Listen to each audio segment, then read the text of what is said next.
And welcome, everyone. We'll call this meeting to order, and we welcome those members that are here this evening in the gallery. Thank you for attending, and we welcome those that are participating from home, of course, in the comfort of their home, and we welcome our members of council that are here and our staff to provide the facts and information that we can use to provide the best information to us, that we make the best decisions on behalf of the residents of South Huron.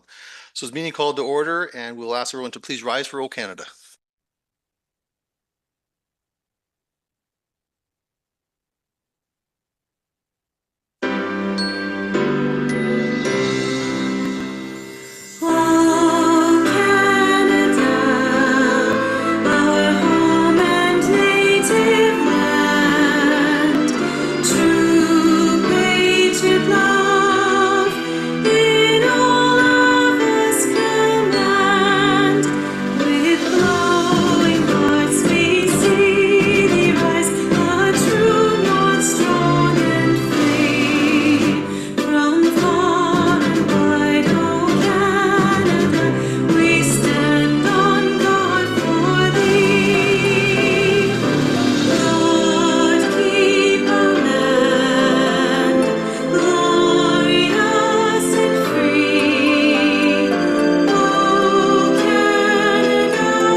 And again, welcome everyone to this council meeting on January 12th, 2026.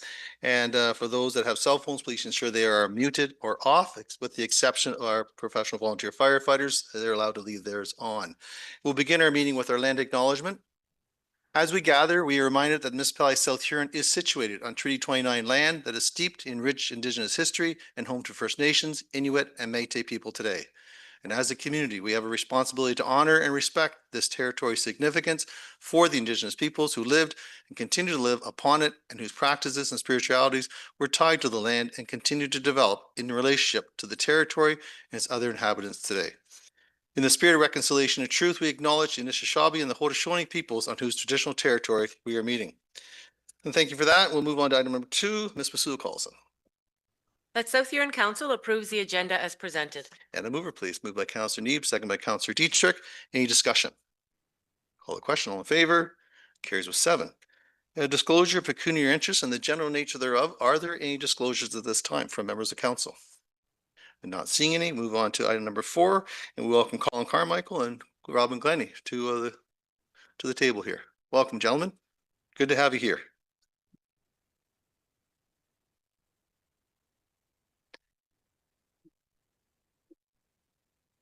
And you have about 10 minutes, so please proceed whenever you're ready. Thank you, Matt. Yeah, thank you, Mayor and Council, for the opportunity of coming in and speaking to today. I come as the chair of the South Huron Chamber of Commerce, and Colin Carmichael comes as the executive director of the Huron Chamber of Commerce. The South Huron Chamber of Commerce was first incorporated in 2006 as a result of a group of businessmen getting together and wanting to expand the boundaries that were covered by the BIA to give more local business an opportunity to represent themselves economically and otherwise within the community.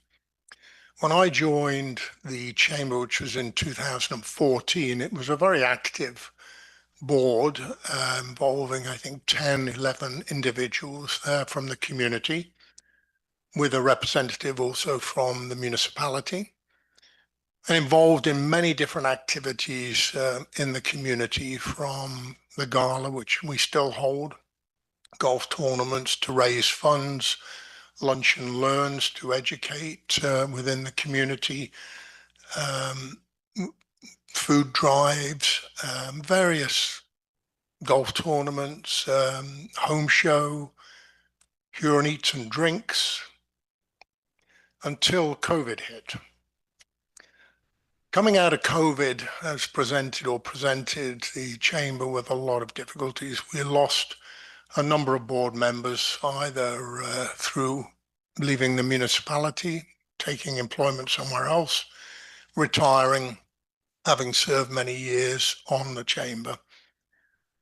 We were also unable to resurrect some of the activities that we had previously engaged in as a fundraising activity. Most funds, of course, coming to the chamber from either membership or funds we raised or through the MOU with the municipality. Directorship reduced to 3 individuals for the last 3 years. Membership declined from just over 100 businesses to roughly 60. And we found it more and more difficult to develop the programs and support the businesses in the way we felt we should. Knowing that there were some changes coming within Huron County in terms of chamber representation, we looked very hard at our business model and really came to the conclusion that it wasn't sustainable in the current fashion. We decided to put our ideas to the membership, and we held a special meeting on December the 3rd, outlined where the position of the chamber was today, what we felt the future was within the local community, and made a motion and asked the membership to dissolve the chamber in view of other changes and difficulties that South Huron was having. That vote was unanimous. We are slowly now closing down our operations. The dissolvement was actually effective December 31st. We did file the necessary paperwork with the Ontario government. That has been accepted. And we are now just closing down the office, which we would have been vacating anyway as of December 31st. We didn't have actually premises to go to. And that really lays out where the chamber was, the position it was in. And again, we felt that we were not serving the membership and the business community in the way that we should have. But I would like to express our great gratitude to the municipality for the support that they have given to the South Huron Chamber over the years, of which was very helpful in keeping a lot of the activities running. But I'd like to ask Colin to really talk a little bit about what's happening in Huron, because this sort of implicates where South Huron was moving to. Okay. Thanks for having me here, and thanks, Robin, for accompanying me here as well. I guess in some ways I'm the change that Robin was talking about, that was kind of factoring into the decisions of the South Huron. And by me, I don't necessarily mean myself, but the Huron Chamber of Commerce. So just to give a little bit of background about the Huron Chamber, we've been around officially since 1990. At that time, we were the Goderich and District Chamber of Commerce. In about 2010, we expanded and rebranded into the Huron Chamber of Commerce and expanded into Central Huron and North Huron. So we were a 3-municipality chamber for between 2010 and last year. So last year we determined that, as Robin alluded to, there were a few things going on in the county in terms of chambers of commerce. And a couple of the other chambers in the county were facing the same difficulties that South Huron was. And we realized that there were municipalities in the county that didn't have any chamber representation at all. ACW, Morris Turnberry, Howick, to name a couple. Huron East Chamber of Commerce came to the same conclusion South Huron did, as did the Zurich Chamber of Commerce. So we adjusted our boundaries to include basically everywhere in the county that wasn't already represented by a chamber. And that was to fill the gaps that had existed before, and to also then include those areas for those chambers that were no longer operating. So in the course of the last year or so, we've we've evolved our chamber from the terminology you used kind of depends on who you are, but basically from a local chamber to a regional chamber. And so, which isn't to say we don't still do local events, and we do those, but we do tend to take a more regional, county-wide a view of things. And so when we work on things like workforce development, immigration issues, advocacy at all three levels of government, we do those things looking at the economy of the county as a whole. And so, I mean, in reality, South Huron has been part of that even before, for the last year or so, because we don't put up walls at municipal boundaries, but it is helpful now to be part of, to officially represent the entire county. I'll make one quick mention of the Bayfield and Area Chamber of Commerce, because they are still around. So basically, these are the two chambers that remain in the county. Bayfield, we have a very, very good working relationship with them. They fill essentially the role that BIAs might fill in the rest of the county. So while we take that county-wide approach, we work very closely with the 6 BIAs in the county on local issues and work really well together. And we have that similar relationship with the Bayfield Chamber of Commerce. So I don't want to leave them out of the equation because they are our chamber neighbors. So in terms of going forward, it will be a year of transition and figuring out to what extent the relationship between the chamber and the municipality, the chamber and the BIA, the chamber and the business community as a whole, what aspects change, what stay the same, what's working, what's not working, and that'll be a process we'll go through over the next little while. The gala will continue. The job fairs, other events that the chamber has traditionally participated in will continue. I already work very closely with Caroline Hill at the BIA, so that will continue. And what we bring, I think, to South Huron is that broader county-wide scope and being able to to make connections across the county, because as much as sometimes Huron County feels like a big small town, I'm always surprised who doesn't know each other, and I fall into this trap of assuming that so and so from Exeter knows so and so in Clinton, but for whatever reason, and one of the jobs that I take very very seriously as a chamber is making those connections, and that's part of our role is being in a meeting in South Huron one week and then being in a meeting in Wingham the next week and going, oh, that person over here was talking about this thing and they have a solution, or I need to connect them together. And sometimes it's great that, and like, oh, well, thanks for making that connection. And other times it's, yeah, I went to high school with that guy. I know him. So, so I'm never really sure. So I always err on the side of making those connections, but I'm looking forward to working even more closely with the business community in South Huron and the BIA and all of you folks. So, I guess if there are any questions, we can. Questions? No, I'm not sure if there's questions, but I just want to personally commend Robin for all your work. I know you've put a lot of work into the chamber over the years. I've attended many events, and you're that guy that's there early and leaving late. And your passion for the chamber is very evident. And you've really created a lot of foundation for Colin to build upon.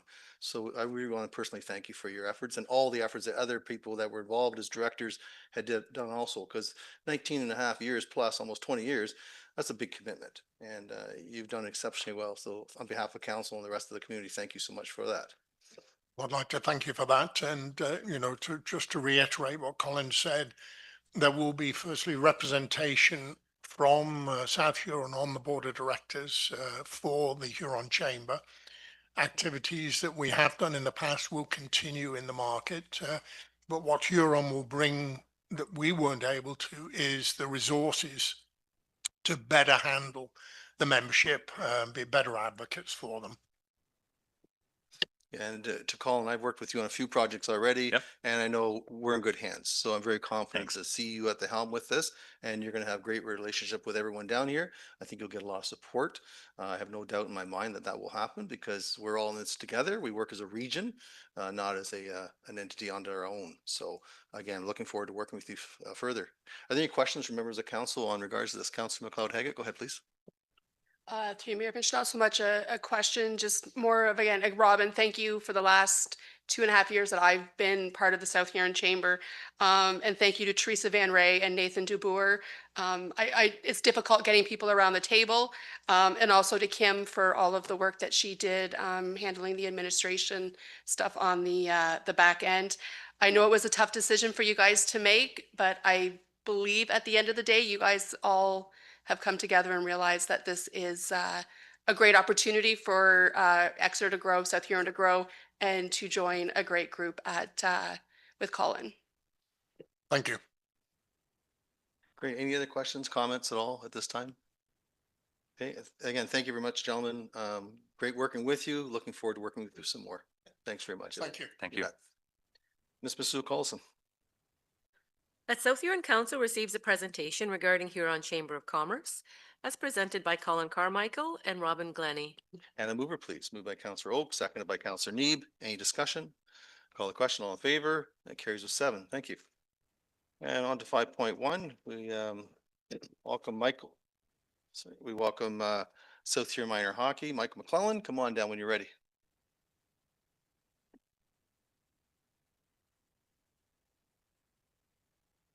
And you have about 10 minutes, so just take your time, and we're looking forward to the presentation.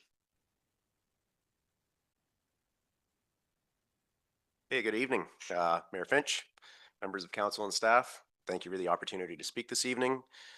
My name is Mike McClellan. I am the president of South Huron Minor Hockey, and I am here to speak on behalf of our request. I also want to recognize some of the young members of our association, some hockey players that showing some interest here, as some of the decisions made tonight could affect where they play next season. Before I get started, I do want to take some time to thank South Huron's recreation and arena staff. We work really closely with them throughout the year, and their collaboration plays a major role, allowing our organization to deliver the quality hockey program that we deliver. So with that, thank you for your efforts and continued support throughout the hockey season and beyond. As you're likely aware, South Huron Minor Hockey is a non-for-profit, volunteer-driven organization. We provide organized hockey programming for children and families throughout South Huron. We're proud to say that families choose to play for our organization, our association, because of the quality, the accessibility, and the community-focused nature of our programs. Our players, as you can see, wear their South Huron Sabres jerseys and the South Huron logo with pride. I'm here this evening to speak to our request to extend the ice availability at the South Huron Rec Center into mid-May, specifically up until May 18th, in order to allow us to provide spring tryout evaluations for the rep teams.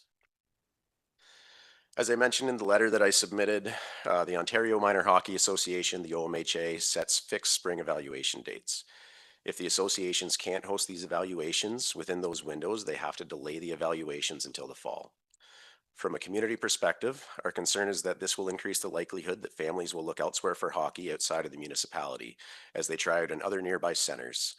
With all the other nearby minor hockey associations hosting spring evaluations, it's become absolutely essential that we make the same adaptation to host the spring evaluations in order to keep our minor hockey association strong here in South Huron. As for timing, the OMHA, like I had said, has very specific tryout windows. So for an A center with the younger ages, U10 through U13, the A divisions start their tryouts on May 2nd, and they have to fit those in within a 7-day window. Then the B divisions follow that starting on May 9th, fitting those in with the following 7-day window. For the older ages, slightly staggered, the U14 and up, the A divisions can start on as soon as May 4th. And then following that 7-day window, the B divisions are allowed to start on May 11th. So they have 7 days to complete the evaluations after May 11th. That brings up the May 18th date. And this is why we are requesting to extend the ice availability to May 18th in order to stay in compliance with the OMHA. To provide a little bit of context, this past spring, we were allowed to host the evaluations for our U11s, U13s, U15s, and U16 age groups. That's four divisions. We used about 34 and a half hours of ice at the South Huron Rec Center. In working with the staff throughout those evaluations, we worked really closely to make sure that we put together the most efficient ice schedule possible to allow us to minimize the impact on costs and staffing as much as we could. Moving forward into this spring, we're actually anticipating that our ice needs during this timeline are going to increase. In addition to the same age groups, we're also requesting, and this is pending approval, requesting to host evaluations for U10, U12, and U14 age groups as well. We've seen continued growth throughout the association, and the demand for local minor hockey programming is really strong here. I also wanted to mention that I've spoke with several other community organizations and ice user groups in the association. The Exeter Hawks, I'm speaking with Darren Kintz, their president.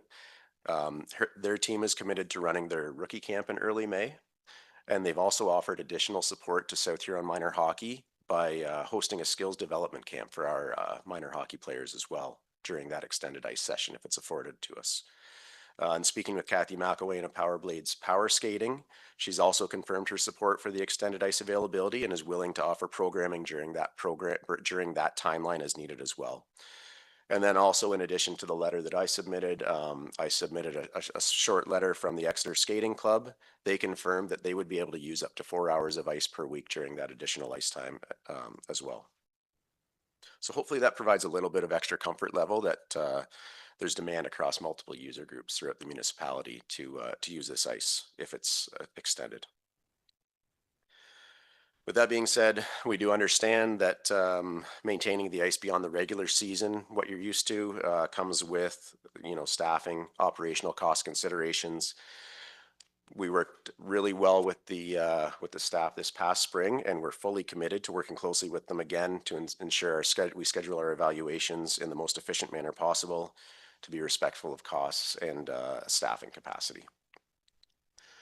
Just quickly before I wrap up, there may be an opportunity to decrease that ice usage to May 11th. We're currently waiting on a decision from the Ontario Hockey Federation.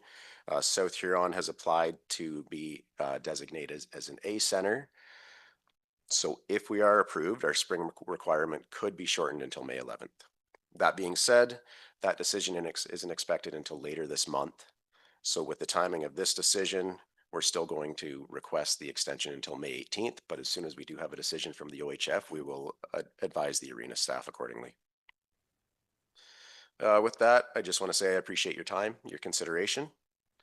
We value the municipality's continued support of recreation in the municipality and support of the organizations. And if you have any questions, I would be happy to answer them. Yeah, great presentation, Michael. Well done. Were you requiring both arenas or just the one arena? We would only require one arena. Okay, thank you. And any questions from council? Council McLeod-Haggett.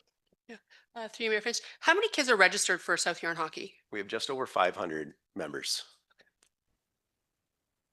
Any other questions? Go ahead. Sorry, and just more of a comment, just because I know there's some hockey players in the gallery today.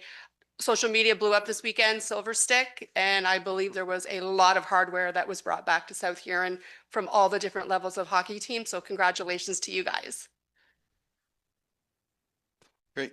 Any other questions at this time? Councilor Vaughn, go ahead, please. Thank you. Yes, you were talking about potential designation of a center.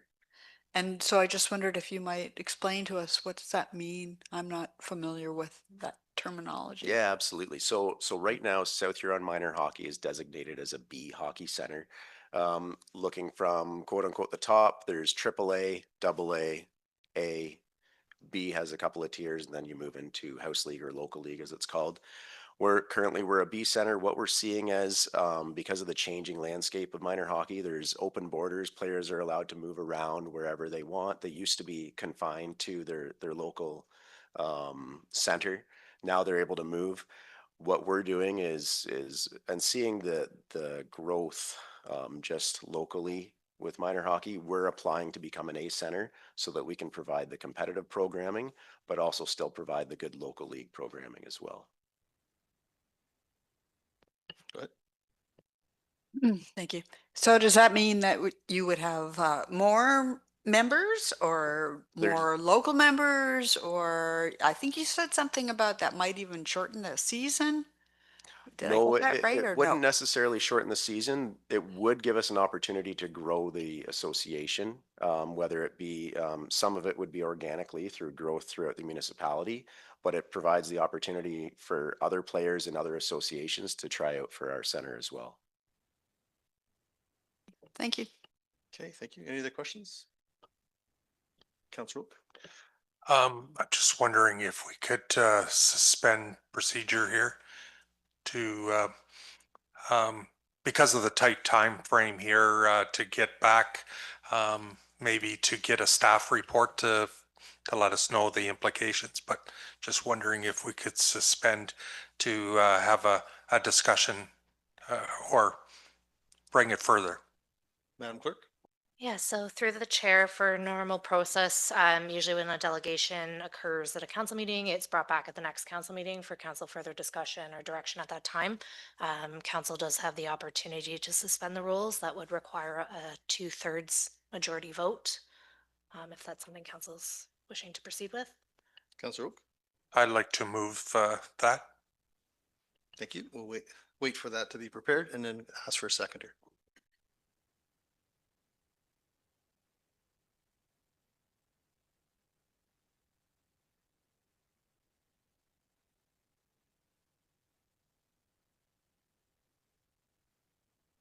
That South Huron Council suspend the rules of procedure regarding action resolution regarding a delegation taken prior to the following meeting. So moved, Councillor Oak. So moved. Is there a seconder? Councillor Neeb seconds. Any discussion on that? Not seeing. We need how many votes to carry that? 2/3, so 5 to carry. Call the question, all in favor? And that carries with 7, so it does carry. Okay, go ahead.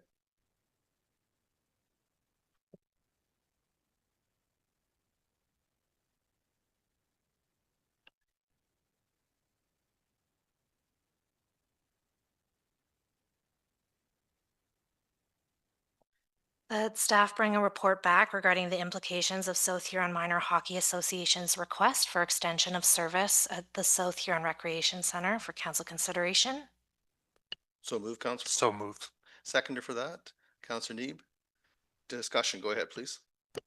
I'm just wondering if we can be more specific about the word implications. So I think we're talking about operational implications and financial implications. I also think too, it might be worthwhile. I don't know what else is happening at the rec center around that time, but that might also be something to take into consideration.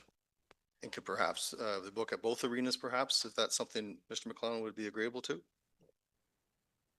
We don't have any necessary requirement of one arena over the other. I think it comes down to maybe some other operational variables, whether it be, some of the other ice users if they need to be in a specific arena, but we can work with either one. Okay, so I believe we have that on the record, so I don't know if we need to change the motion for that. Are you satisfied with that, Councillor Oak? As far as, As far as what we have on the record now, it could be either arena. I guess my only concern is I'm not sure as an A center whether Stephen Arena is big enough for the older age groups to be and doing evaluations in. I'm not sure. Just looking forward to your comment on that. Many of the arenas around here are very similar size to Stephen Arena, so we're quite comfortable operating, whether it's A, B, U18, U10. We're comfortable operating at Stephen or South Huron Rec Center. Thank you very much, Councillor, or Deputy Mayor, go ahead, please. Thank you. I guess I look at it, maybe if we can do it at one arena, it's going to save us a lot of money, because to have two arenas going and the same amount of ice time separated, it's going to cost the municipality a lot of money. So if there's any possible way that we can work this into the Exeter Arena, I think that's the way we need to be going. Thank you. Councillor Oak.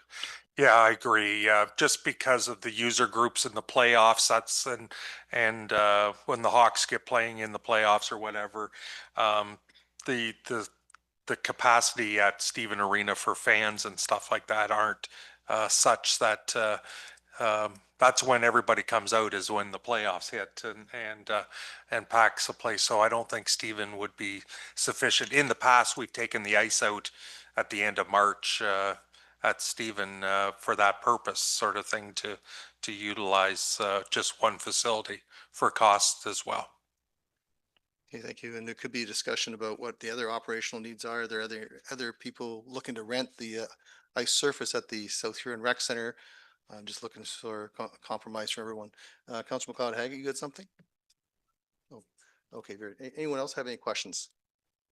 Okay, so we have a mover and a second for report from Councillor Oak and second by Councillor Neeb. If there's no further discussion, call the question all in favor, and that carries with 7. Thank you. And then we'll go to the recommendation under 5.1 as well. The South Huron Council receives a delegation from South Huron Minor Hockey Association regarding extending service at the South Huron Recreation Centre, as presented by Mike McClellan. And a mover for that, Councillor Neeb moves. Is there a seconder? Councillor Oak seconds. Any discussion? Call the question all in favor, and that carries with 7. Thanks very much, Michael. Well done. Good presentation. Thank you for your time. And thank you, young people that came out tonight too. That's awesome. Good to see you participating in local politics. Someday you'll be sitting in these chairs, I'm sure. Okay, 5.2.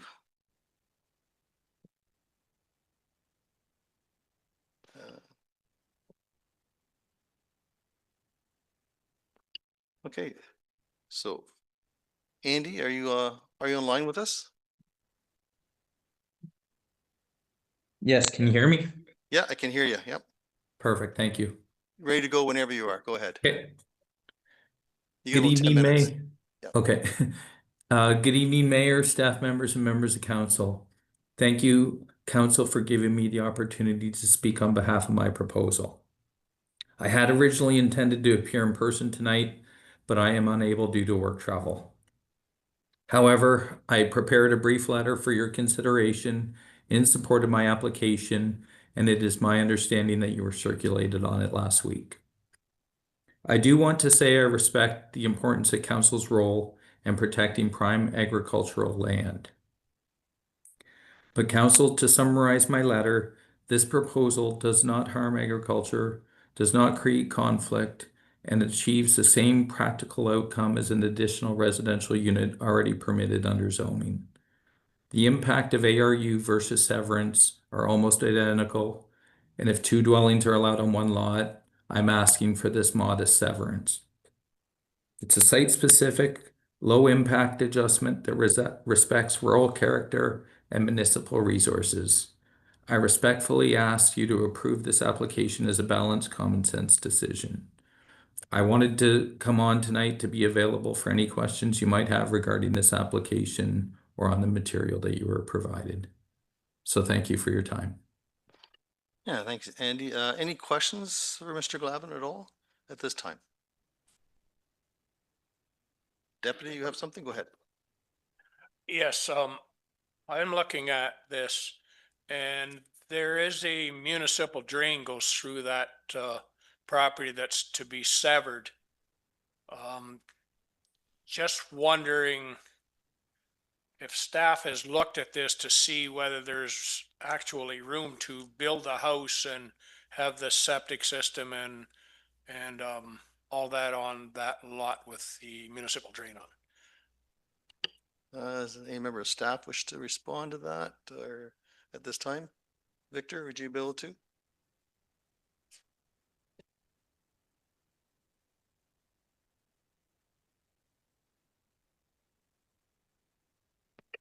Yes, thank you, and through the mayor.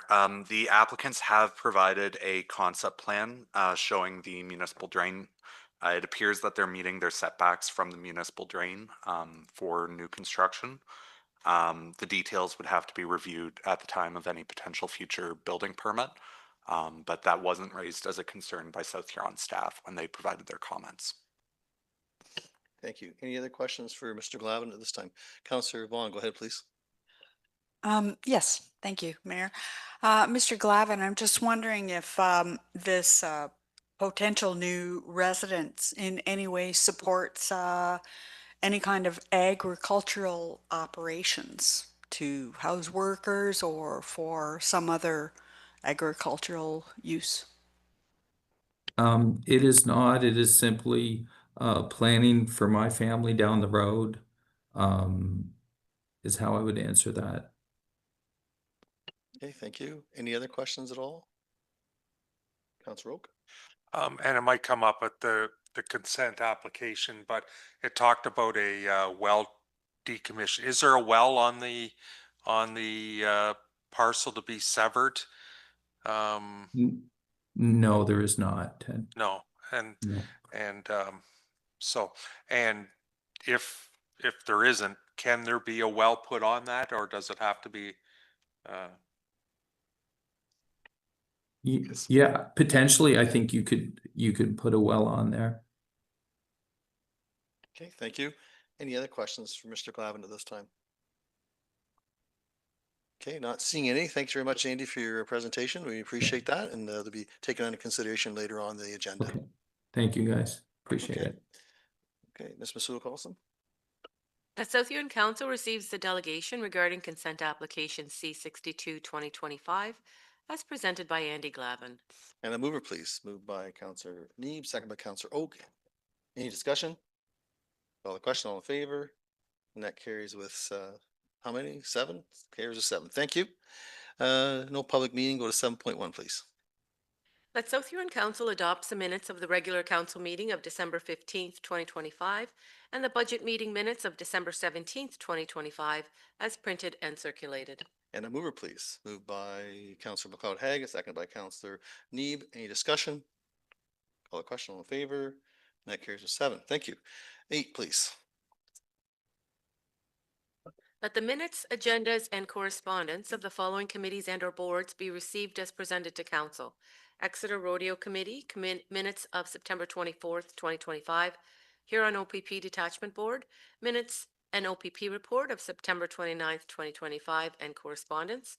Exeter Business Improvement Area, BIA, minutes of November 25th, 2025. And Asebo Bayfield Conservation Authority, 2026 approved budget. And a mover, please. Moved by Deputy Mayor, seconded by Councillor McLeod Haggett. Any discussion? Call the question, all in favor? And that carries with 6. Thank you. Next item, 9, please. That South Huron Council receives planner report dated December 18th, 2025, consent application file C62 2025, Runge Glavin, and that South Huron Council recommend to the County of Huron that application C62 2025 be denied, as it does not meet the criteria for a severance as set out in the December 18th, 2025 planner's report. And a mover, please. Moved by Deputy Mayor, seconded by Councillor Neeb. Any discussion? Deputy, go ahead, please. Thank you. I guess my only concern is this is an AG4 property. It was severed off as one property. And I think if we open this up throughout not just South Huron, but throughout the county, we're going to have a lot of these properties come forward to be severed off. And at the county level and also at this level, we're trying to keep those properties as small as possible to just so they're built for one property. If there's some of them coming through now, I notice that they're trying to get severed 10 acres at a time. And I can see that this happening more and more all the time. So that's one of the reasons I'm not in favor of moving this forward. Thank you. You're not in favor of voting in favor of denying it, or? Just No, for I'm in favor of denying. Okay, thank you. Just for clarification. Any other comments at this time? Councillor Oak? Just wanting maybe the planner just to comment, the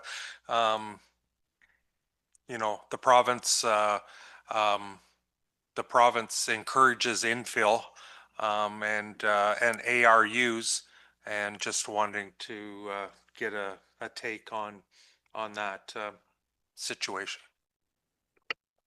Yes, thank you. The letter from Mr. Glavin is correct. An ARU is allowed on this property. The ARU is not to be severed, however, that isn't the intention in local policy or in provincial policy.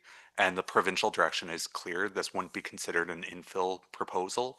It's not in a settlement area. It's not in a service settlement area. So. Councillor. So just for clarification, when you mentioned ARU, they could put up a building for another 3 units on this, or 2 units on this property? Yes, so currently in the South Huron zoning bylaw, they could do a detached or attached unit, one more unit on the property as an AG4 property. Thank you. Any other questions at all? Councillor Vaughn. Just for clarity. So in that scenario, the unit would be approved, but it wouldn't, we wouldn't approve a severance. Through the mayor, I would not recommend in favor of any severance of an ARU. The ARU is also required to use the same driveway and be clustered with the existing buildings. This is a relatively small property, so it wouldn't change the location that much, but it would mean it would be a single driveway and it wouldn't be supported for a severance. So just so we're clear, this, if we grant the severance, we're creating a conveyable lot and creating 2 separate lots that be owned by 2 different people, whereas this, what your request or suggesting is that be denied because it stays in the name of one, but they can still build a house on there if they wish to, or a garage or what have you. Any Yeah, other questions? yes, exactly. Yeah, there's options if the applicants have, you know, a multi-generational living situation where they want another housing unit on the property. We'd be more than happy to talk to them about options for an addition to their house, modifying their house to accommodate another unit, doing a detached ARU and like another unit on the property. It's the separately owned, separately transferable parcel. That's the concern here. Yeah, and that's in contrary to the PPS, of course, completely. Okay, any other questions at all? Okay, not seeing any, just to read that motion again, just so we have it clear, that'd be fine. That South Huron Council receives planner report dated December 18th, 2025, consent application file C62-2025, Runge Glavin, and that South Huron Council recommend to County of Huron that application C62-2025 be denied, as it does not meet the criteria for a severance as set out in the December 18th, 2025 planner's report. And we have a mover and a seconder. Is there any further discussion? If not, I'll call the question. All in favor? And that carries with 6. Thank you. 9.2.3.4 and to 4.1, please. That South Huron Council receives staff report ITSI 01-2026, public consultation plan on potentially hosting a gaming site in South Huron, and that staff proceed to implement a public consultation plan on potentially hosting a game site in South Huron. And a mover, please. Moved by Councillor Neeb, seconded by Councillor Oak. Any discussion? Councillor Vaughn, go ahead, please. Yes, thank you. I just wanted to ask a couple of questions about the sort of process we're going through for engaging the public. And so we talked about a potential survey as one way to gather feedback.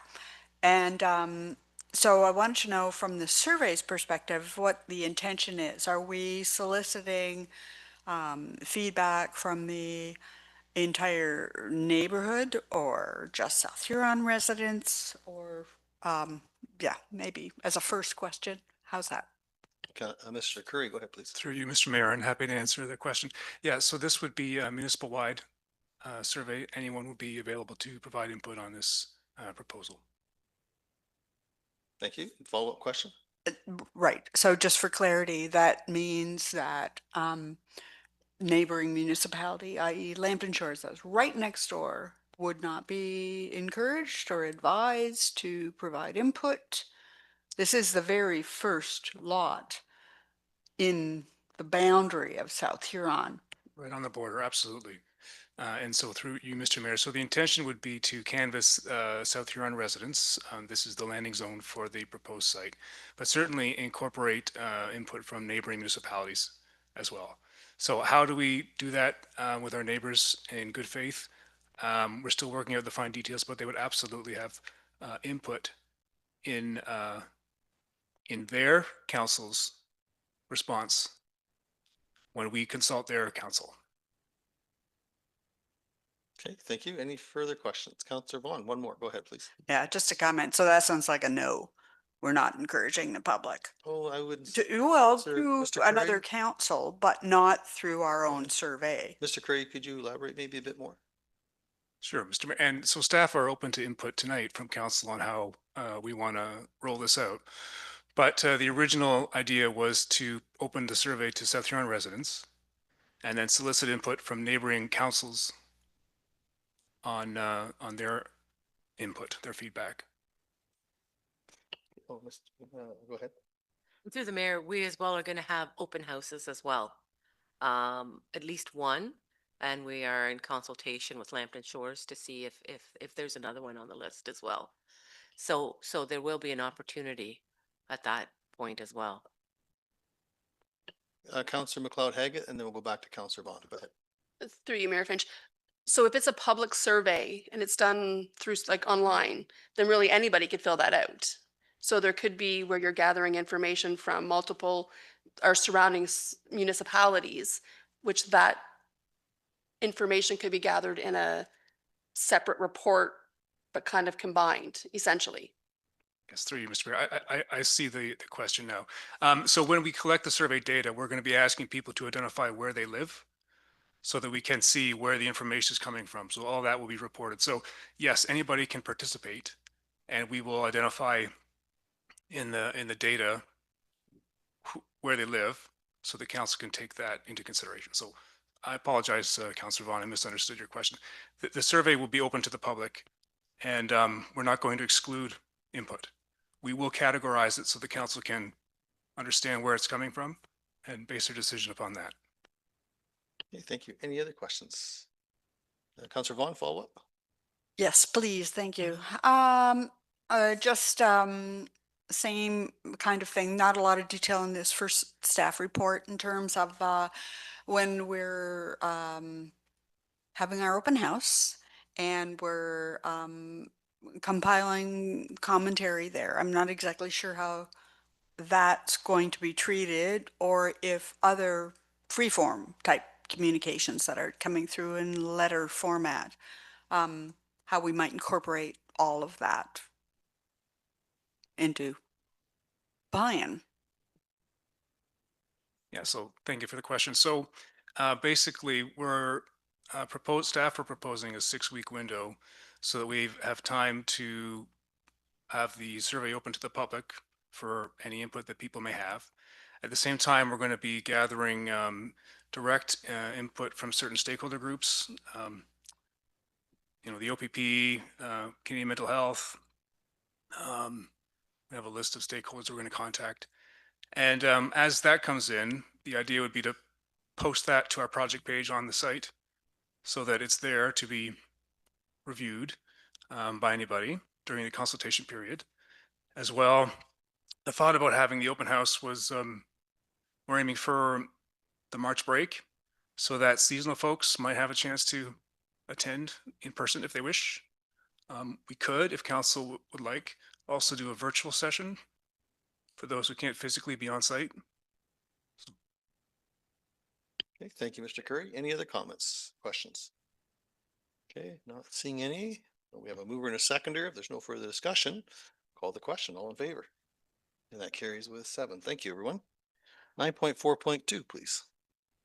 That South Huron Council received staff report FIN 01-2026, the 2025 year-end funds transfers, and that South Huron Council authorizes the treasurer to make the following financial adjustments at year-end.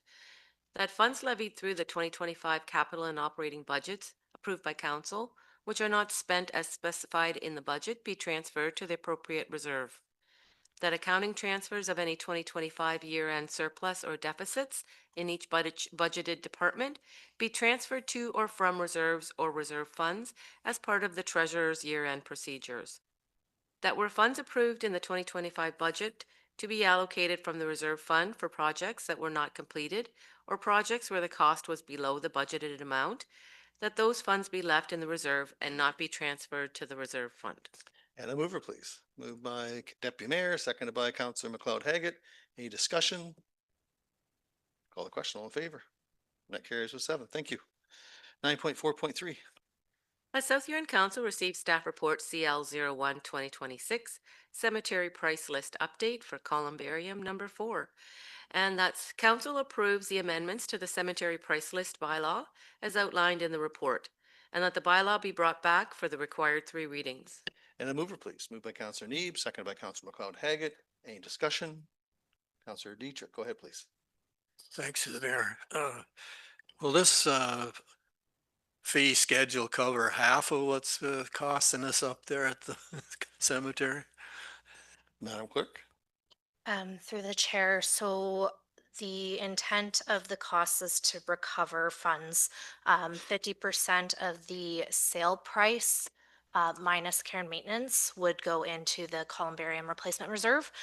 So the intent is to then build that up. So then when you purchase a new columbarium, you would be using that reserve amount.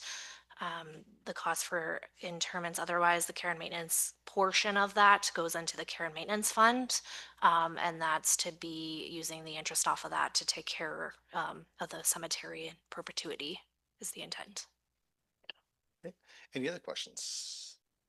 Not seeing it. We have a mover and a seconder. If there's no further discussion, call the question. All in favor? And that carries with 7. Okay, next item, please. A South Huron Council received staff report CAO 01 2026, request for South Huron to provide Kirkton Woodham pool operations for 2026 pool season.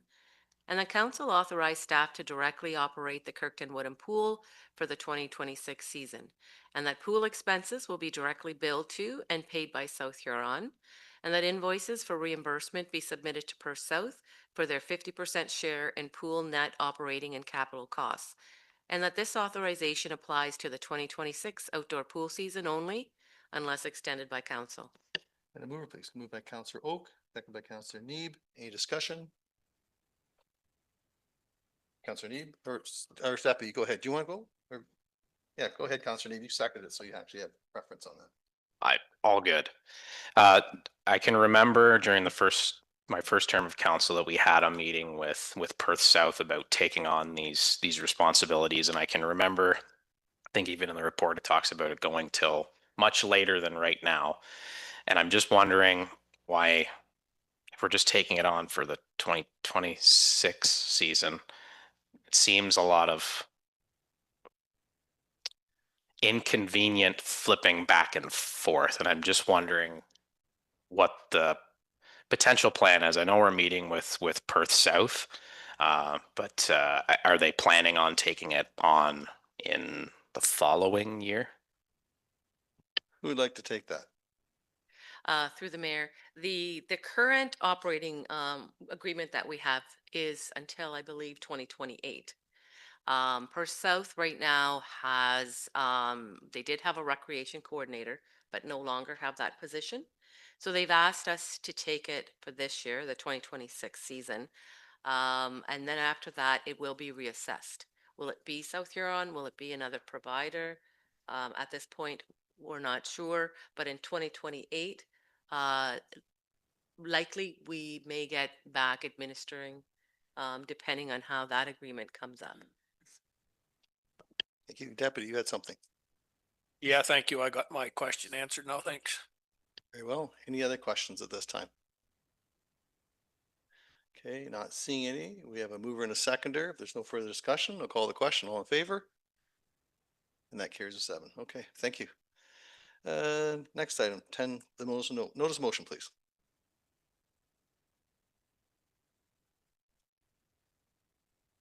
Moved by Councillor McLeod Higgett, whereas at the budget meeting of December 8th, 2025, South Huron Council amended the proposed budget to remove a dog park project in Exeter by resolution 507-2025 And whereas on December 19th, 2025, Council received the mayoral decision regarding the above-mentioned amendment to the 2026 proposed budget, pursuant to the special powers and duties extended to the head of council for the budget process under Part VI-1 of the Municipal Act 2001 SO 2001 Chapter 25, the Act, and OREG 530-22, made under the Act, Mayor Finch vetoed the following motion. The council amend the proposed 2026 capital budget by removing the proposed dog park project. And whereas pursuant to the special powers contained in Part VI-1 of the Municipal Act, council may override the mayor's veto with a 2/3 majority. In this council, that translates to a minimum of 5 members of council. Now therefore be it resolved that South Huron Council hereby override the mayor's veto as set out in mayoral decision dated December 19th, 2025, respecting the Exeter Dog Park project, thereby nullifying the veto and restoring council's amendment, removing the project from the 2026 budget. So move, Councillor McLeod-Haggett. Is there a seconder for this? Deputy Mayor seconds and discussion. Councillor McLeod-Haggett, go ahead, please. Through you, Mayor Finch. So while dog parks can be a valuable amenity, this decision must be assessed against fairness, fiscal responsibility, and the best interests of all of our constituents in mind. We already have 2 dog parks within a 10-minute drive of Exeter. Adding another does not address a service gap. It duplicates an existing amenity, adds ongoing operational and maintenance costs, and its proposed location has limited parking availability, particularly in the summer. The strong mayor powers were intended to support provincially mandated priorities such as housing and critical infrastructure, not discretionary amenities. A dog park does not advance those objectives, and using these powers in this context risks bypassing council's collective budget authority. Instead, these extraordinary powers were exercised for an amenity that duplicates existing infrastructure, benefits a single area, and does not advance municipality-wide or provincial priorities. That choice sets a concerning precedent. Decisions like this should be debated and decided by council, where financial impacts, competing priorities, and fairness across all communities can be fully considered. The strong mayor powers are meant to be used sparingly, strategically, and aligned with broader goals, not for projects council itself should be deciding collectively. For this reason, I cannot support the mayor using the strong mayor powers veto process to approve such an amenity. And thank you, Councillor McLeod-Haggett. And I'll address the point of order on this. I was going to stop you there, but I thought I'll let you make your comments out of respect. But this discussion is not about the process of the strong mayor's budget, since whether we like it or not, it is now how we do business. And the budget process is not limited to provincial priorities. And some of you have used the new process in providing amendments, including this very override process, and I respect your right to do so. But you will recall in April, I stated that I will only use these powers if I believe council is not acting in accordance with policy, or in this case, are making decisions not in the best interest of the municipality. I did use these powers in September due to an infrastructure opportunity, which was subsequently supported by the majority of council in 4-2. I believe that everyone's voice should be heard so that we are as accountable to the public as much as possible to justify every single decision every single time, because the significant impact will have on our community for years to come. And I did not make the rules and have actually returned a lot of the powers back to the CEO and to council. But as mayor, I face greater scrutiny than others on council to the public. It is a tool that the public expects me to use when needed. Any comments at all? Councillor Neeb. Thank you through the mayor. Since council discussion in December, we have received a commitment of $7,000 in donations, in addition to a commitment of donations and supplies from Canadian Tire. In December, a need for financial contributions from the public was cited as a reason for turning down the proposed dog park. Given the change in contributions from the public, the fact that the remaining costs would be paid through the Parkland Reserve and not the tax levy, I continue to be in favor of a dog park in Exeter. I think it's important that we understand the scope of the issue goes just beyond having a dog park. The scope of this issue started, at least since I've been on council, where we've received complaints, and the AuSable Bayfield, the Trail Association, has also received complaints about dogs running off leash. I do not think it is an extraordinary cost to set up a fence and a garbage in McNaughton Park or in any of the 7 other locations that staff suggested in their report earlier this year to facilitate dogs running off leash. It is not really a matter of there being, well, there's dog parks elsewhere. We have parks elsewhere as well, but they're cost effective. We're talking about almost 20,000 now that we have received these commitments and donations. We might even receive more. So I don't think this is going above and beyond our regular scope of business. We've received a delegation earlier this evening asking to extend the ice season. That's going to have additional staff costs as well. And I would anticipate that when we receive the report back, that all of us are going to be in favor. I'm pretty sure, just guessing, it's going to be roughly the same amount or more to extend the ice season.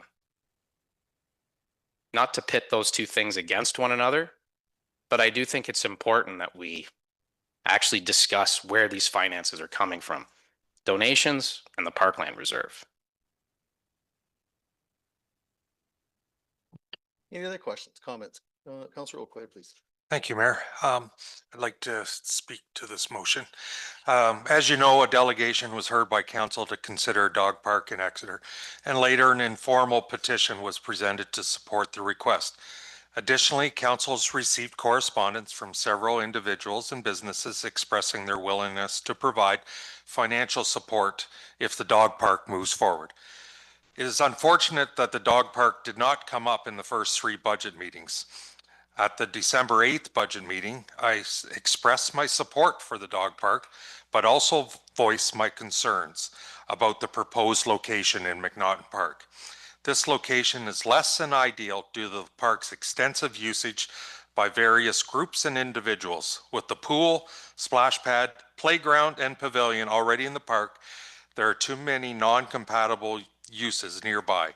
Moreover, the park is often utilized for large charity walks, runs, which require the entire space. The proposed location, while shaded, is likely to become muddy due to the thin grass cover and abundance of leaves compromising the site.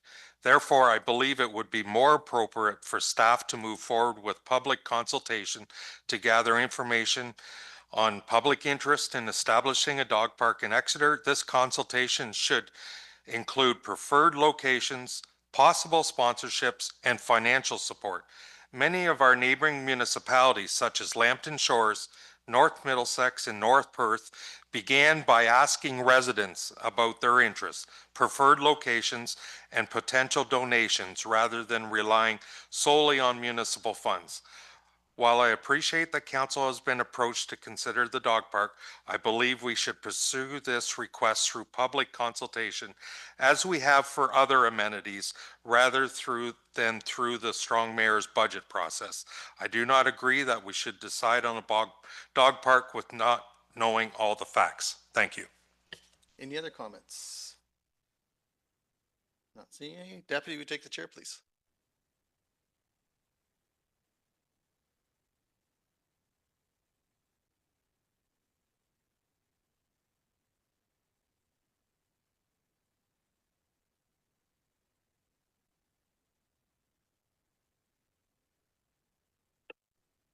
To the points that Councilor made there, this is the process. It's the mayor's budget. We cannot get around that. And as I said earlier, I deferred a lot of that responsibility back to staff originally. So this is not about the mayor's budget or the proposed budget. It's the process we have. But I do believe that pursuing a dog park is in the best interest of the municipality. And the reasons are listed in my veto and aligns with our strategic priorities, to which we as a council agreed to. It is imperative we remember that this proposal started as a delegation by a member of the public who who has a disability and is a volunteer advocate for others. And I'm very proud of Abby's courage to come to council because presenting as a delegation can be intimidating. This project has morphed into a dog park for all of South Huron, based on all the information and petitions we have received, and thanks to Abby's commitment to South Huron, it is where it is now. Housing intensification is another significant factor in my support because a person in an apartment or in a 40-foot wide lot will be looking for a place to run their dog safely. And we have a number of developments in Exeter that are based on intensification, and we need to expand our assets in that regard. Schools, trails, and active sports parks are being negatively impacted by dogs. Letters from our sports field users have been clear that they support a dog park to provide a safe place for dog owners to keep them off the fields. The public has been very clear to its location. It is not a levy-funded project.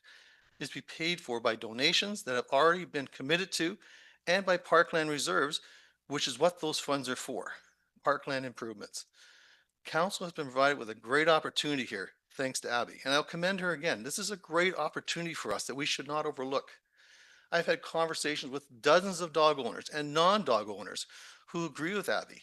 And as a council, we need to listen to the public on all issues and then be held accountable to the public in our decision-making process because, after all, it is the public we are accountable to. We need not overthink this or overanalyze it. After all, it's a dog park in an area where we know dogs are currently using, and in some cases running at large, even during the big events that we talked about just now. The public who have engaged us have agreed to its location, plus it was one recommended in the report from staff. It is accessible to those with mobility issues. There's plenty of parking. There's sufficient slope that maximizes drainage naturally, so flooding is not an issue. There is sufficient shade, which is a benefit on its own, but it's not completely shaded as the canopy will not stretch across the entire location. If there was a concern about the dog park becoming muddy from rain or snow, respectfully, that's invalid, since children run on the grass at this very park, schoolyards, and sports fields immediately after a rain or snow event, and there's no damage. If necessary, we could put up a sign asking it not be used for 24 hours after a significant rainfall. This should not paralyze this project. We have had over a year to come up with a better location and have not. And the reality is that the public is waiting for a decision so they can contribute to the project. We could also debate on the operational costs. The costs are minimal and not material in comparison to our large-scale amenities such as pools and arenas. We already cut the grass, and sponsorship funds can support future maintenance costs. And we could what about or what if this for months, but that is not leadership. And it's actually a way to kick the can down the road to the new council in December, thus denying the public what is quite simply a common sense decision. It's a dog park, and the public needs us to first make the decision so the pieces can fall in together. This is quite clearly a great opportunity to build a relationship with our community partners, something that we talk about from time to time. And arguments presented last month to deny a dog park were that every community may want a dog park. Well, the reality is that none of the other communities have such a mixture of housing intensification, population growth, tourism, parks, playgrounds, schools, and sports fields, which was just one of the problems that evolved in the original delegation. Get the dogs off these fields and into a safe location. But some of the key words that Abby spoke about that trigger a very serious look at her request was the word accessibility and to a person's mental health. Overall, it is about being inclusive. The medical community has recognized that pets provide a great deal of emotional comfort for those that are experiencing mental anguish or trauma. And respectfully, these inclusive needs should not be summarily dismissed by stating they can drive to Credit or Centralia when in fact they do not drive because of said disability or other reasons, and is what started this conversation. Respectfully, in my view, is a totally unacceptable response if we consider ourselves as a caring and inclusive council to the public that we serve. Abby has done an outstanding job of advocating for people with disabilities and others, people with mental health anxieties, and I support her and thank her for her commitment as she has been a force to be reckoned with as a one-person crusader advocating for others. And I'd like to point out to council that on November 18th, 2024, South Huron was recognized by the Huron County Accessibility Advisory Committee for excellence in accessibility in the public sector for our renovations to the South Huron Rec Center. That is the first time we've ever received any award like that. But what is important for council to make note of is that this was the same day that Abby and Jeff Hanna came to this council looking for support for an inclusive dog park. I stand by my comments and I stand with the public on this matter. It is affordable. It's a realistic request and aligned with our strategic priorities. And I thank the public who are here this evening and from before, as they and their well-behaved best friends are always welcome in chambers to be witness to this discussion. A letter and correspondence from Abby Hanna summarizes very clearly that the public have proven beyond any doubt that this is needed and there's no evidence to the contrary. This is actually a very positive investment for the municipality, and all information we have says that. And for increased accountability, I'll be asking for a recorded vote. Thank you.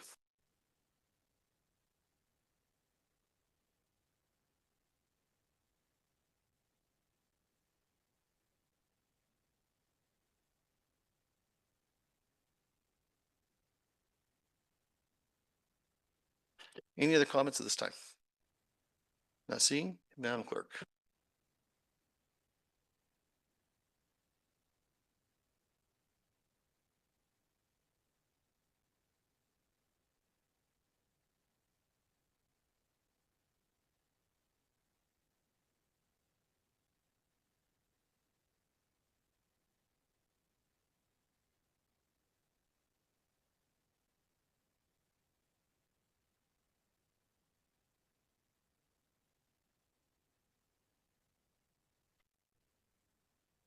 A motion on the floor, moved by Councillor McLeod-Haggett, seconded by Deputy Mayor Dietrich. Whereas at the budget meeting of December 8th, 2025, South Huron Council amended the proposed budget to remove a dog park project in Exeter by Resolution 507-2025. And whereas on December 19th, 2025, Council received the mayoral decision regarding the above-mentioned amendment to the 2026 proposed budget, pursuant to the special powers and duties extended to the head of council for the budget process under Part VI-1 of the Municipal Act 2001, Chapter 25, the Act, and OReg 530-22, made under the Act, Mayor Finch vetoed the following motion. The council amend the proposed 2026 capital budget by removing the proposed dog park project. And whereas pursuant to the special powers contained in Part VI-1 of the Municipal Act, council may override a mayor's veto with a 2/3 majority. In this council, that translates to a minimum of 5 members of council. Now therefore be it resolved that South Huron Council hereby override the mayor's veto as set out in the mayoral decision dated December 19th, 2025, respecting the Exeter Dog Park project, thereby nullifying the veto and restoring council's amendment, removing the project from the 2026 budget. Mayor Finch called for a recorded vote. And Madam Clerk, just for simple terms, a yes vote would mean what and a no vote would mean what? Through the chair, so should council vote in favor, you are voting towards overriding the mayor's veto and removing the project from the budget. A vote in the negative would be against this override and the project would remain in the budget. Councillor Dietrich, you have a comment? Could you repeat what you just said there? Yeah, I think she said. You. Me? Yeah, As far as which? well, you said something, a yes is for and a no is for no. Yeah, so I'll let the clerk just respond to that. Through the chair, so the motion on the floor is to override a mayoral veto. So should a council member vote in favor, then they are voting to override the veto, which would then be a vote to remove the dog park from the proposed budget. Should they vote no, they are voting not to override the veto, and you're voting to keep the dog park within the budget. So a yes would be you're not in favor of the dog park, and a no would be you are in favor of the dog park. Does that help at all? Thank you. Madam Clerk? So Mayor Finch called for a recorded vote, and again, this requires 2/3 majority. Councillor Vaughn, Yes. Deputy Mayor Dietrich, Yes. Councillor Neeb, No. Counselor McLeod Higgett, Yes. Counselor Dietrich, Yes. Counselor Oak, Yes. and Mayor Finch. No.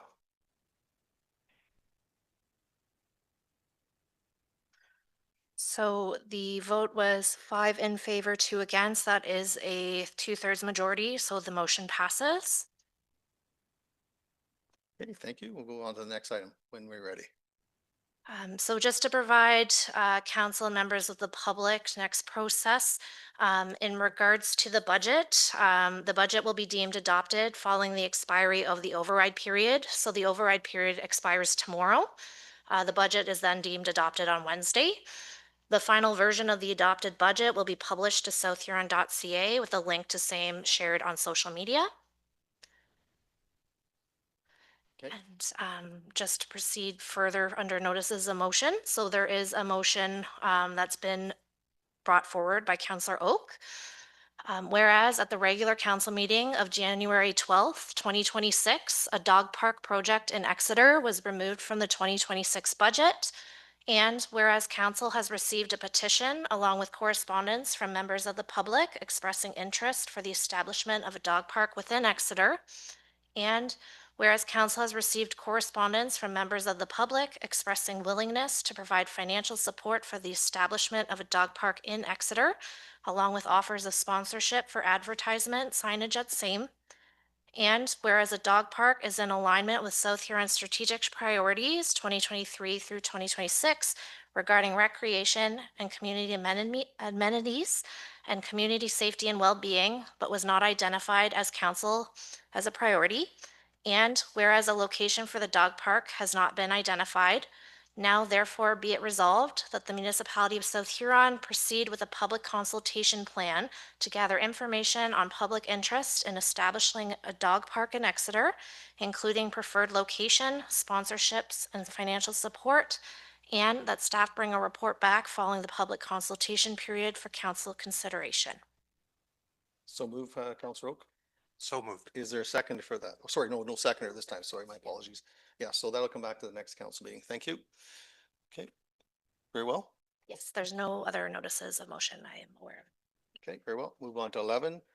Any discussion from 11.1 from the previous meeting? Okay, not seeing any. 11.2, any comments about the update for and after school programs? All they can comment as we're hoping to meet with the Minister of Education at the county level, but we have not heard back yet in regards to that. But I'm hoping to meet with Minister Thompson at Rural Affairs at Roma and hopefully discuss that if we don't get a meeting with Minister Calandra. Councilor? There's a town hall meeting coming up as well on January 30th. Yes. I'll be attending that as well. Yep. Okay, if nothing further in 11, we'll go on to new business. Is there any new business members of council like to present? Not seeing any. I'll go on to the next item. Mayor and councillor comments and announcements. Are there any comments or announcements at this time? Councillor Neeb, go ahead. Try to get through without coughing. I had the opportunity to attend the opening of Imposter Brewing, which is just on Thames Road. If you haven't had a chance to check it out, it's really neat. Chris has got a really neat venue going, as well as the brewery in the back.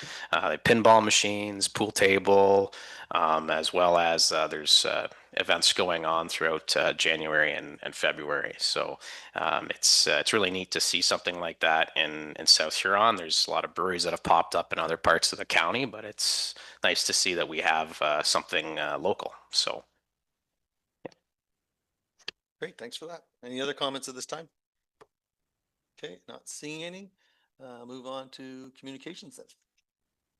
Ms. Mr. Olson. 14.1. Need that. Oh, yes, can we pull that, please? Just discuss that. 14.2. 14.3. Pull. 14.4. Pull. 14.5. Pull. 14.6. 14.7, 14.8, 14.9, Pull. and 14.10, and that includes to 14.10.1 to 14.10.3. Pull. 14.11, 14.12, 14.13, 14.14, 14.15, 14.16, 14.17.1 and point 2, 14.18 from point 1 to point 21.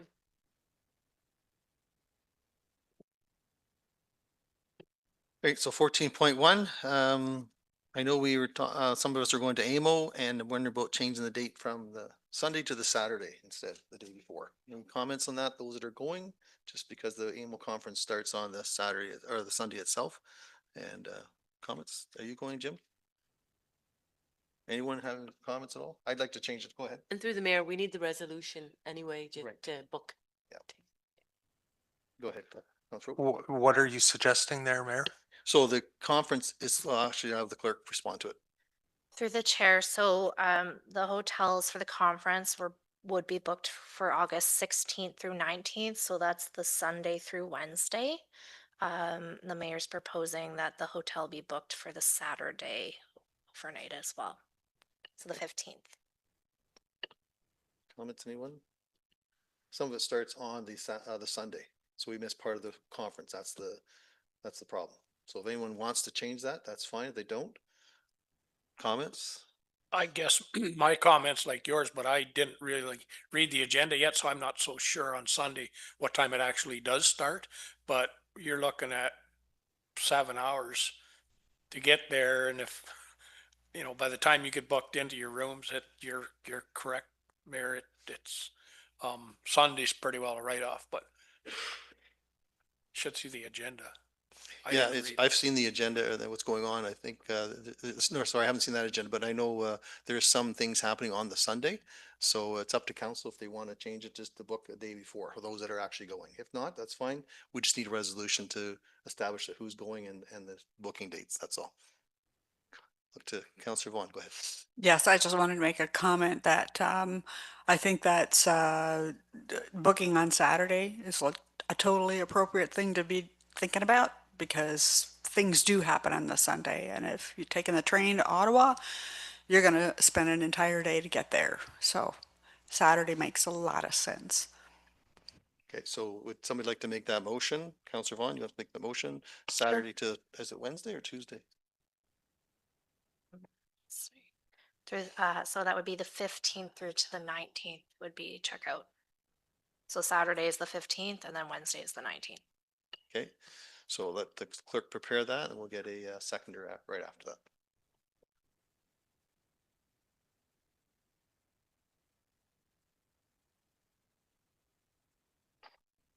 That South Huron Council authorizes the clerk to complete registrations for the 2026 annual AMO general meeting and the conference, hotel accommodations held, it's August 16th to 19th. Hotel accommodations would be August 15th to the 19th, 2026.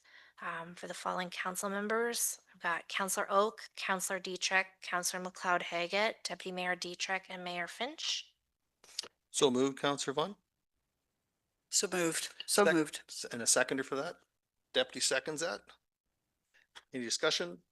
Call the question. All in favor? Carries with 7. Thank you. And 14.3, Councillor McLeod-Haggett, you had a comment. Thank you, through Mayor Finch. Just looking at the issue of the ongoing childcare within our municipality. I know that childcare isn't really on our schedule and what we look after. However, I do know that we got that grant money for a new position in the parks program. So I'm just looking at Jeremy and Amanda as to what that position is going to entail, and could we get something back, maybe looking at a staff report on doing a summer program? As it's my understanding, the program that was there last year has already confirmed they're not coming back to have a summer program this year. Correct. So through the mayor, Counselor is correct that that program does not plan on coming back for the summer. In regards to the recreation coordinator position, so it was a grant application that we did put in. There's certain goals and stipulations that they have to meet for that application in order for us to receive the funding for that. So within that is enhanced pool programming. There's a youth leadership targeted type program, as well as filling other programming for seniors, youth, and children that don't currently exist in the community. So it's not a position that's looking to compete with current programs right now, but looking to fill those gaps for those individuals. There was nothing at that point when I wrote the grant put into that document regarding summer camps or summer programs, which would be considered a day or childcare to some degree. That's how that grant was written at that time. So. Okay, thank you very much. Any other comments? Mr. Sewell Collison.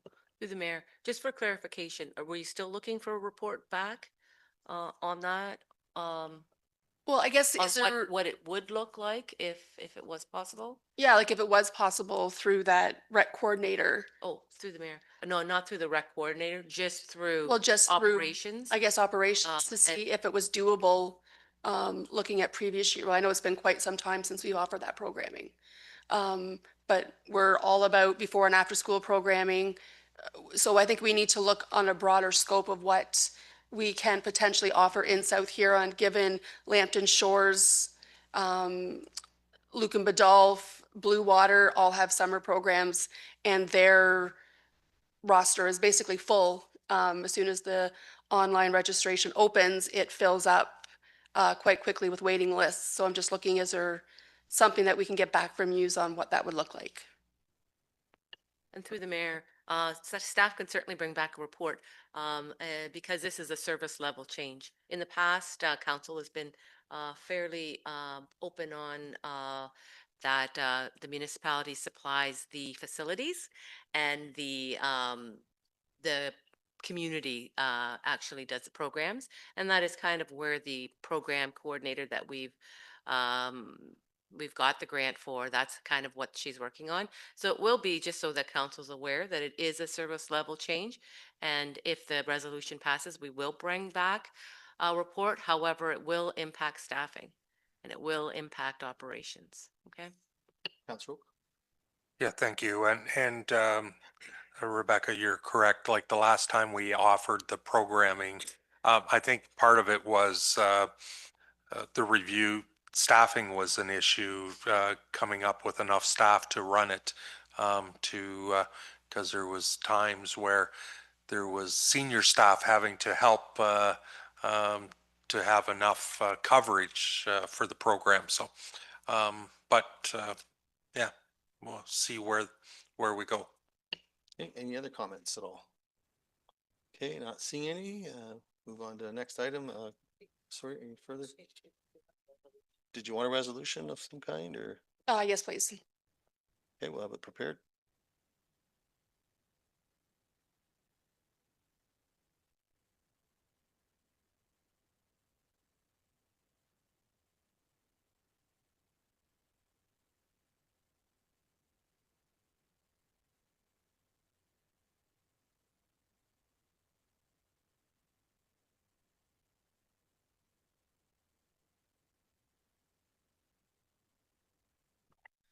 That staff bring a report back for council consideration regarding summer programming options. So moved, Councillor McLeod-Haggett. So moved. Is there a seconder? Councillor Neeb seconds. Any discussion? Not seeing any. Call the question. All in favor? And that carries with 4. Okay, thank you. Moving on, next item, please. 14.4, Councilor McLeod-Haggett.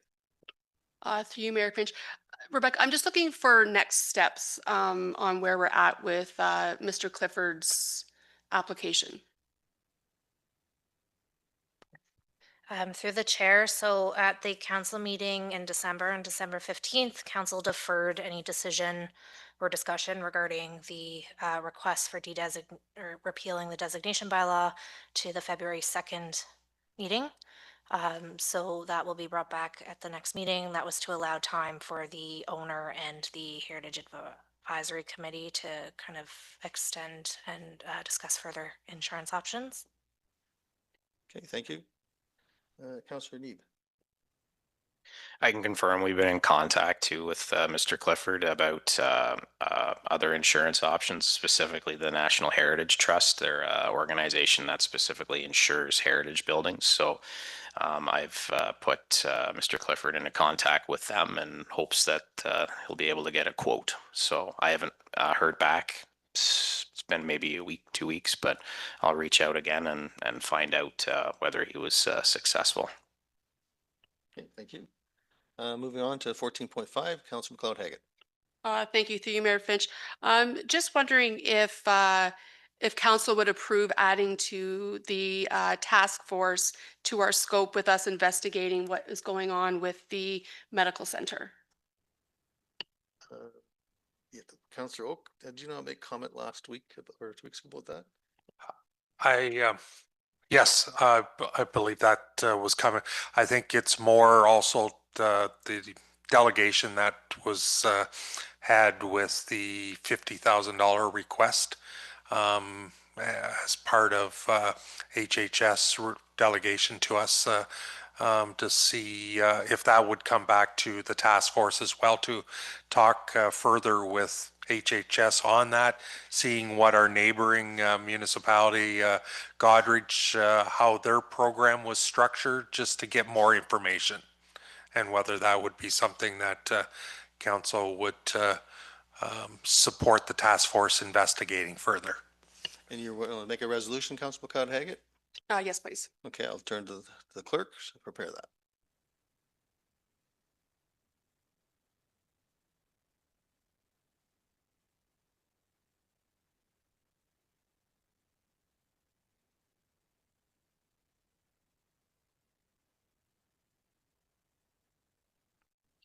The council refer the request of Huron Health Systems regarding strengthening physician recruitment to the mayor's task force on regional health care to discuss further, investigate, and bring back an update to council.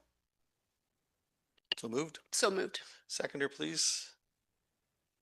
Councillor Oak seconds. Any further discussion? Councillor Vaughn?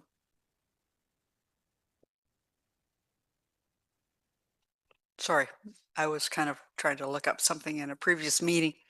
I thought we had actually already approved referring to the task force for that health clinic Go ahead, closing. Madam Clerk. Yes, sorry, through the chair. So yes, at the meeting in December, council did pass a resolution to refer the walk-in clinic closures discussion to the mayor's task force. This motion would be referring to the strengthening physician recruitment, and that was in regards to their request for the $50,000.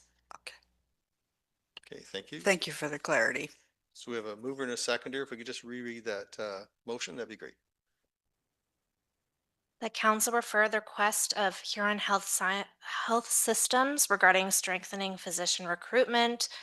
So that's a $50,000 donation to the mayor's task force on regional health care to discuss further, investigate, and bring back an update to council. So moved and seconded. Is there any further discussion? Call the question. Oh, Councillor Neeb, you got something. Go ahead, please. Just for clarification, the word donation, was that the word that was used? Sorry, through council, just one moment, please.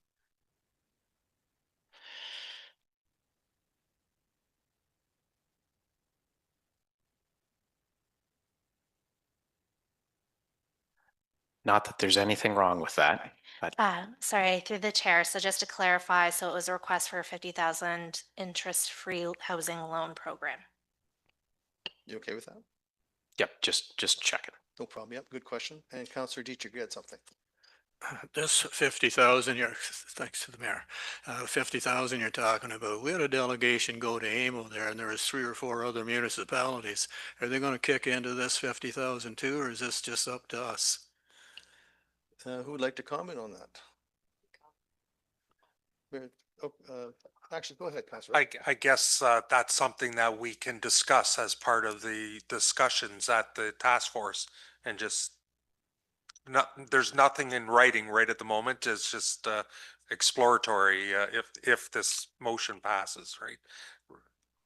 CEO, do you have any comments on that? Through the mayor, I was going to say something very similar. Okay, Councillor McLeod Haggett. So just to kind of elaborate on Councillor Oak, we did have a discussion that maybe we would at some point pull in stakeholders from the different municipalities once we got to a certain point to see where, so maybe this is where we would potentially pull them in for a conversation. Okay, thank you.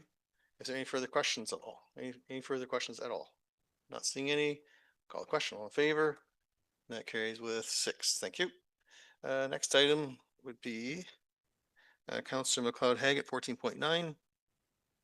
Through you, Mayor Finch, could I back up? Sorry, I meant to have 14.7 pulled as well. Yep, go ahead.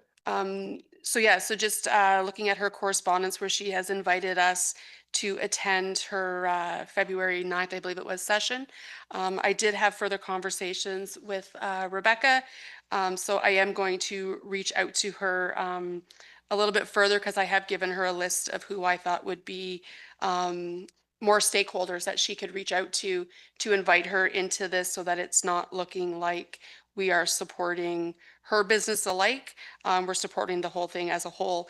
And Rebecca indicated that I could reach out to Stacy potentially for some contact information, or sorry, Rebecca, if Stephanie needed that. Okay, thank you. Next item, 14.9. Yeah, just looking to support the United Way Coldest Night of the Year again this year, and supporting their ask for the route that they're asking for. Councillor Oak, a comment? And the fee waiver is what they were looking for. Okay, I'll have the Madam Clerk prepare that.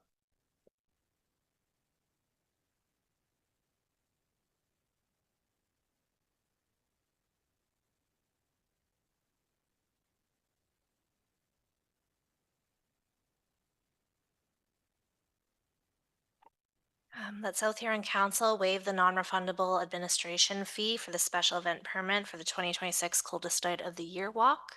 And just to clarify, staff have approved the route. So moved, Councillor McLeod Haggett. So moved. Is there a seconder for this? Councillor Oak seconds. Any discussion? Call the question. All in favor? And that carries with 6. Thank you. 14.10, Councillor Need. Go ahead, please. Yeah, thank you, Mayor Finch. I think it's great to see we got a lot of engagement about this dog park, and specifically some donations and sponsorships. I'm just wondering if we're going to be in contact with those businesses or individuals, kind of explaining where exactly we're at, given the I'm not even going to try to explain it, but given where we're most recently at with the notice of motion. So just looking to staff to. Ms. Masood also. Through the mayor, we can follow up with their correspondence just to let them know, as we normally do our normal process, following up when people submit on the agendas. Okay.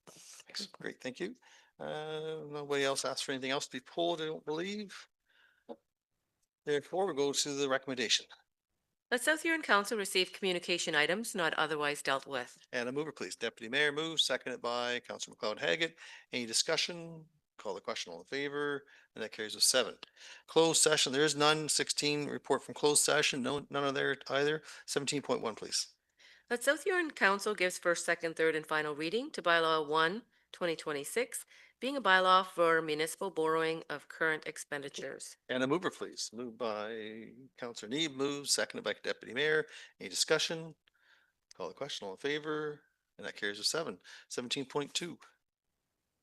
Let South Huron Council gives first, second, third, and final reading to Bylaw 2, 2026, being a bylaw to provide for interim tax levies for the year 2026. And a mover, please. Moved by Counselor Neeb, second by Counselor Dietrich. Any discussion? Call the question. All in favor? Carries with 7. Thank you. 18.1.